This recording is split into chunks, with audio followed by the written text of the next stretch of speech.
I'm going to marry the woman I cheated on you with, and I want a divorce. My husband told me this without hesitation, and he even said this to me.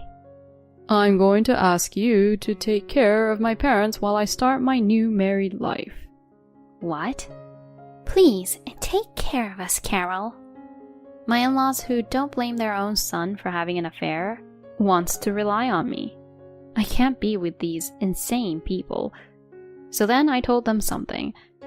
Then my in-laws turned pale and got down on their knees to me with all their might. I am so sorry. My name is Carol. I'm a 40-year-old part-time housewife. My husband and I have been married for about 16 years. We met through work. We are colleagues in the same company. We worked together on the same projects, went out for drinks, got to know each other better, and ended up dating. My husband was 2 years older than me, and at the time he seemed to be very mature. But he was funny and cool, and I fell in love with him instantly. We went out on several dates and ended up going out. After about a year of dating, he proposed to me and we decided to get married. I was so happy that I was going to marry the man I loved. I was only 24 years old at the time, but I think I really loved him because I still decided to marry him. After that, my husband and I worked together and had a happy married life. 3 years into our marriage, our son Thomas was born. He was so cute. I thought he was an angel when he was just born. We were happy, and we were building a good family. After the birth of my son, I decided to quit my job and focus on raising my son. I think it was a good thing that I quit my job because I was able to spend a lot of time with my son. And I had a good relationship with my in-laws. When I went to visit my in-laws, they would smile kindly at me and talk to me, and I felt comfortable with them. I thought we had a really happy marriage. They loved their grandson Thomas very much, and often came to our house or we invited them to our parents-in-law's house. Then, my husband made this suggestion. Why don't we just move in with my parents? Then they could see Thomas every day and we could live in a big house without paying rent. My husband's suggestion sounded good to me. That's because my in-laws and I had a good relationship at that time. My son is going to get bigger and it would be better for him to live in a bigger house where he can have more space. So, I agreed to live with them. I would come to regret that my decision was a mistake. At first, I thought cohabitation was going very well. My parents-in-law seemed very happy to be able to live with their grandson, and my husband seemed relaxed to be back at home. I did my best to be a housewife and did my best to take care of the housework, and my parents-in-law and my husband never complained about it. My son grew up to be a good boy, and we all watched him grow up. However, there was one thing that bothered me. My parents-in-law spoiled my son too much. They bought him everything he wanted and gave him allowance without permission. I thought it was not good for his education, so one day I said to my parents-in-law, "Could you please stop buying Thomas so many things?" When I said this, my in-laws' eyes widened and they became angry. "Are you trying to deprive us of the joy of spending time with our grandchild? Do you think you are the only one raising him?" My in-laws yelled at me like that, but as a mother myself, I wanted to educate my son properly. That's why I didn't back down. That's not what I'm saying. Of course, feel free to play with Thomas, but please, don't buy him things. If Thomas wanted something, you'd buy it for him, wouldn't you? Yeah. How will you take the responsibility if we don't buy it and make him sad and he doesn't like us? It seems my parents-in-law are buying things for him to make him like them. But how will they take responsibility if my son becomes selfish because of it? I will explain to Thomas that his grandparents are very kind and loving to him, so please, don't buy him anything like that. My in-laws didn't seem to be convinced by what I was saying. And when my husband came home from work, they started talking to him as if it was my fault. Carol doesn't want me to play with our grandson. She wants him all to herself. How dare she do this to us? I was surprised to hear my in-laws say something completely different. And my husband took them at their word. What's the meaning of this? Are you being mean to my mom and dad? Wait a minute, I didn't do anything like that. I gave my husband a good explanation. I told him I wanted them to stop buying too much stuff for the sake of our son's education. But he believed what his parents said, not what I said. Cut the crap. Don't lie to me like that. I'm not lying. So, you're saying my parents are lying? My husband's eyes widened and he got even angrier. In the end, no matter how much I tried to explain, he believed his parents. I didn't think you were such a horrible woman. From then on, my husband and in-laws became cold towards me. You cook terrible food. You serve pasta too often. Don't treat us like we're old people, you idiot. Don't cause trouble for my parents. You really are a useless wife. My in-laws and husband treat me like this on a daily basis. How can they keep abusing me like that? I think it's mentally exhausting to keep picking on people. I even considered divorce, but my son was only about 5 years old at the time, and I had been a housewife since he was born and hadn't worked for a long time, so I wasn't sure if I could find a new job. And I wasn't sure if I could take him with me when I left. Under the current circumstances, my in-laws can take care of him, and my husband has a steady paycheck, so they might decide that it would be better for him to take our son instead of me. I didn't want to give up my son just because things weren't going well with my in-laws. So, instead of getting a divorce, I just had to live with it. When I didn't resist, my in-laws and husband began to say worse and worse things to me. They were so abusive to me that I began to wonder if they were really the same people I used to know. I lived a hard life, day by day.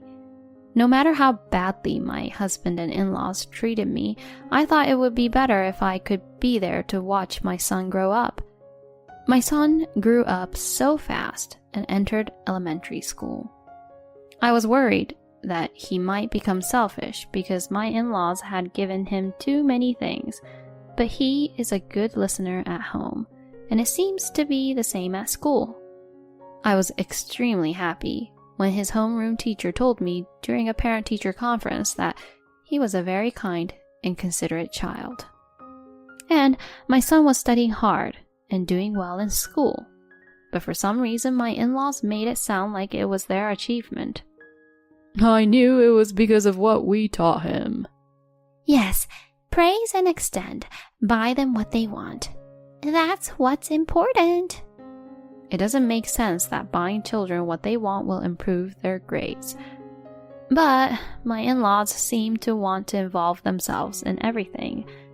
I just idly listened to them as they gave themselves credit for my son's own hard work.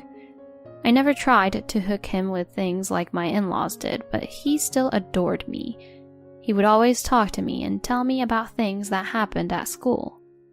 I guess my in-laws didn't like that. When my son reached the middle years of elementary school, the amount of things they bought for him jumped up. Up until then, it had been sweets and toys. But at that time, they were buying him the latest video game consoles and software. No matter how much I tried to stop them, they wouldn't listen. So I had to teach my son not to play too much and to be punctual and keep his promises. But even then, my in-laws got involved in a messy way. Don't you feel sorry for him to make him stop when he still wants to play? We wanted Thomas to enjoy it. That's why we bought it for him. I was completely disgusted. All I wanted was for my son to grow up to be a good man. That's what I spent my days thinking. Time passed by and my son turned 13 years old. Now that he is in junior high school, he will enter puberty, and as a parent, you may have to deal with a lot of difficulties. Just when I was thinking about that, an unexpected problem happened. It was on a holiday. My husband suddenly called me into his bedroom and said he wanted to talk to me. Why on earth did he bring me in here? I knew that he had no intention to do anything romantic because he and I had completely cooled off, and I myself didn't want to do anything like that with him anymore. As I was thinking about this, he suddenly made a surprising statement. I'm going to marry the woman I'm having an affair with, so please, divorce me. What? Divorce? I was startled by these unexpected words from my husband. Well, it's no wonder you're surprised. I've been trying to keep you in the dark, but I figured it was time to tell you. My husband told me so openly. Why would he want to tell the world that he was having an affair? Well, I don't know what a stupid person thinks. And finally, he even said something like this.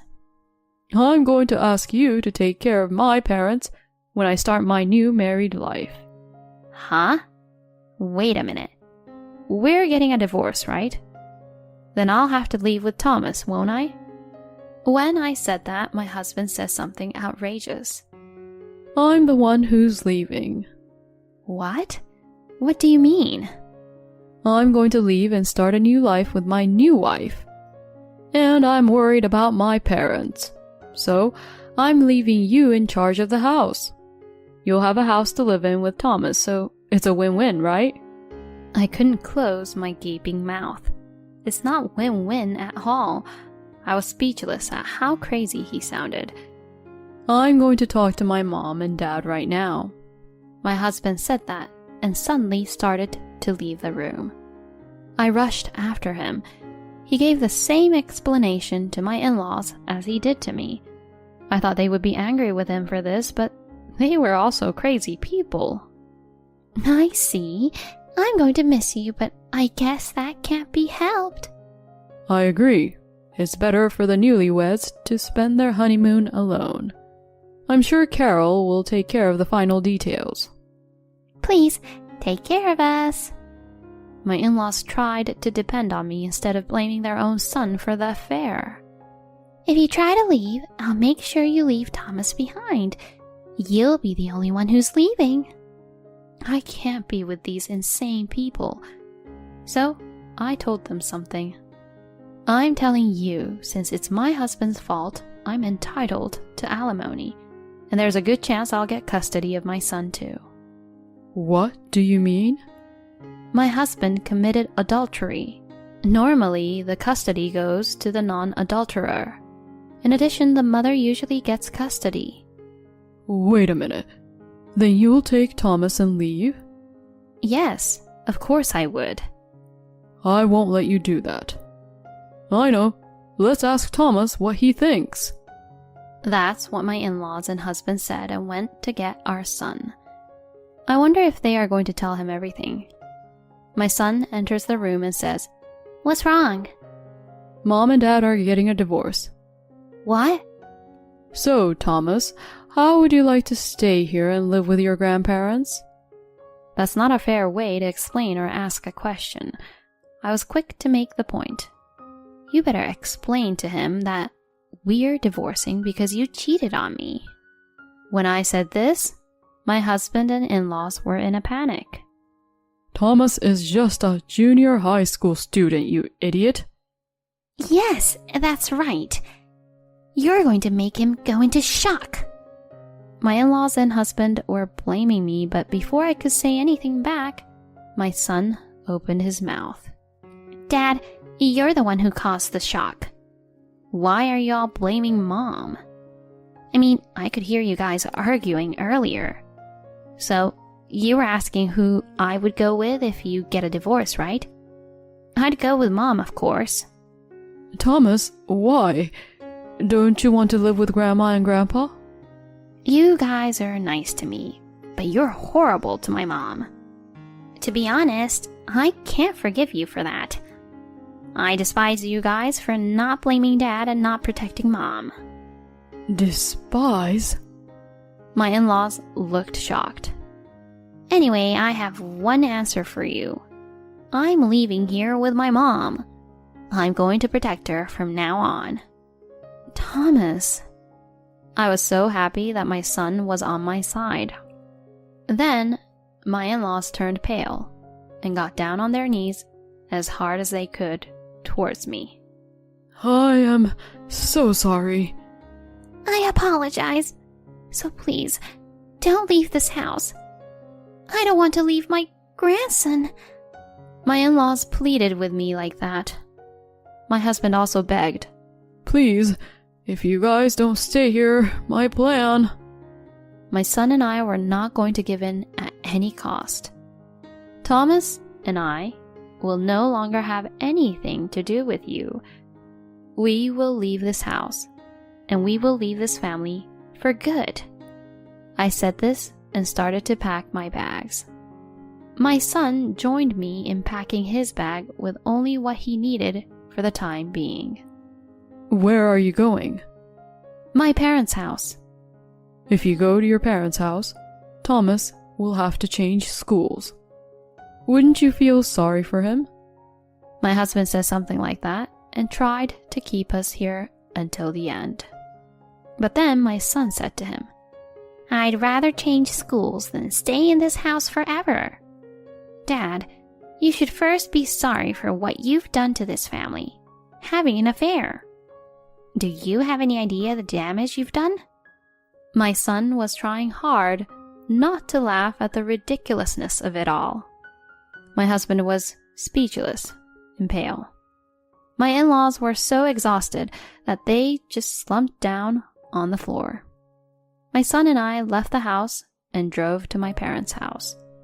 After that, I hired a lawyer and demanded divorce, alimony, and child support from my husband. Of course, I also demanded alimony from the adulterer. He thought that if I moved in with his parents, he wouldn't have to pay child support. But everything didn't go according to plan, and as a result, he had to pay alimony and child support. In addition, the adulterous partner eventually dumped my husband. My husband is now currently staying with his parents and putting most of his income towards alimony and child support. By the way, I told my parents-in-law's neighbors about the affair, and I also sent a content-certified letter to my ex-husband's workplace, so people around my ex-husband know about the affair, and my ex-husband and his parents are isolated from everyone. My ex-husband's parents told him, "Because of you, I can't see Thomas anymore." And in reply, my husband said, You guys have been living a good life with my money. And they would argue back and forth. My ex-husband sent me a message saying that he wanted to get back together with me, but I blocked him after reading his messages. I also blocked all incoming calls so that he could not contact me. Then I moved back to home with my son and started working as an office worker for a company that my father knew. Now, I am raising my son as a single mother with the support of my parents. My son is still the same kind-hearted boy that he was after all that happened, and he seems to be adjusting well to his new school. I will continue to work as hard as I can and watch over my son's growth.